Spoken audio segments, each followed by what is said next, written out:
I probably spoke to you before about the Old Testament, but there's a great story in there about Abraham, and this is in this we're talking about.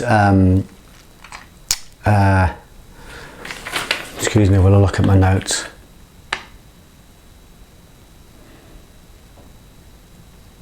Forgive me. We're talking about the cultivation of imagination. You wouldn't think that would have any place in the Bible, in the Old Testament, when you're talking about Abraham, who comes to the promised land, and God promises him progeny, lots of children. He promises him riches and wealth. He promises him leadership. But without going too deeply into the story of Abraham and Lot, again, it's a parable, and it's a beautiful parable. But basically, Abraham and Lot come to the promised land. Lot is the nephew of Abraham, and Lot is a guy that doesn't see God. In fact, in other words, he doesn't see potential. He doesn't see potentiality.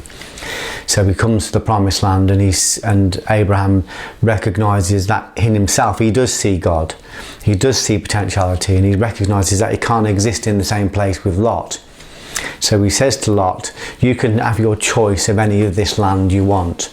And Lot chooses Sodom and Gomorrah. He chooses all the richest land, all the most fertile ground, and he wanders off. And Abraham is left with barren ground. He's left with nothing. So the parable is really saying, initially it's saying that we can't have the negative and the positive in the same place at the same time. If you've got one part of you saying nothing's possible and another part of you saying, well, everything's possible, you are divided against yourself. You are a divided self. And the word divide means demon. The word demon comes from the word divide. So if we're divided against ourselves, we're never going to create anything, because one person is doing and another person is undoing. So Abraham recognises this and lets Lot go off and choose the most fertile ground there is, the most fertile land there is. Because Lot doesn't see potential, because he doesn't see God, he doesn't see logos or purpose, eventually Sodom and Gomorrah is razed to the ground, and because he hasn't got the imagination and the belief, Lot ends up living in a cave, sleeping with his daughters. He's so afraid of the world. Abraham, on the other hand, takes this barren land with nothing on it, and from it he creates riches, he creates leadership, he creates progeny, but not without a lot of work. I love the story of Abraham, because it's kind of saying, well, Abraham became this leader of nations. Abraham became a rich merchant. Abraham had lots of children. But the actual story is more interesting. The actual story is really exciting, because all the time Abraham was trying to create from this barren land. He would go to God, or he'd go to his higher self, or his highest vibration, and he would say, where is it? Where's my progeny? Where's my children?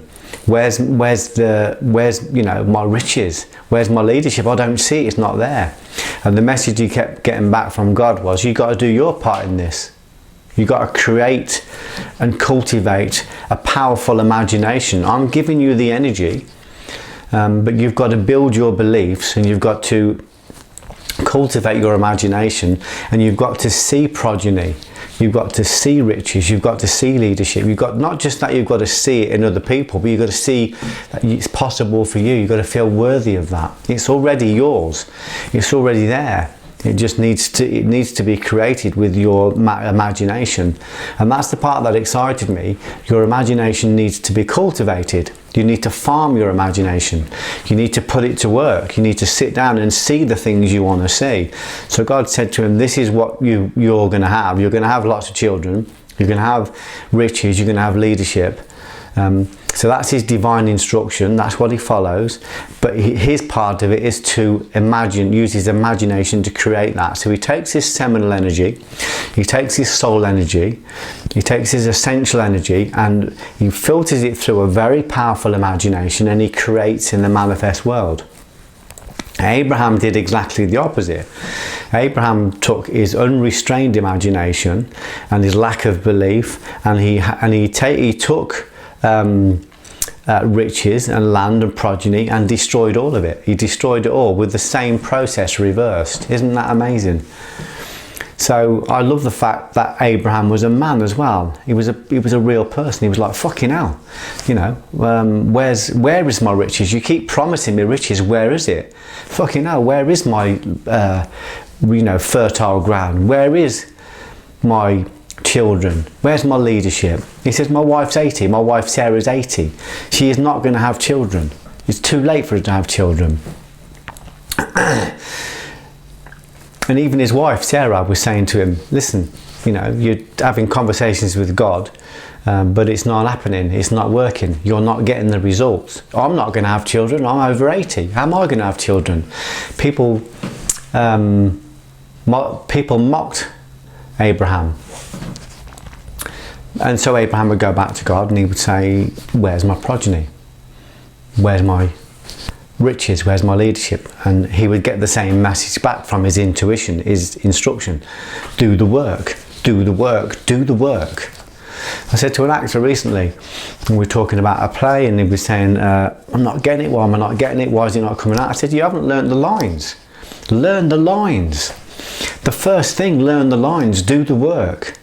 Someone said, I want to be, you know, I want to write for television, you know, well then write the stuff down and send it off. And if it comes back, send it off again. And if you send it 20 times and it still comes back, you still haven't done your job. Send it 21 times, refine it, improve it, work on your imagination. So his intuition kept saying, do the work. You haven't done the work. You've got to do the work. You've got to cultivate the imagination. You've got to cultivate your ability to be able to see not just the potentiality of something, but the potentiality of you doing something. Not just the potentiality of me being of it being possible for me to, or it being possible for someone to have a book published, but the possibility of me being able to have a book published. Not just the possibility of someone healing, but the possibility of me healing. Not just the possibility of somebody making money, but the possibility of me making money.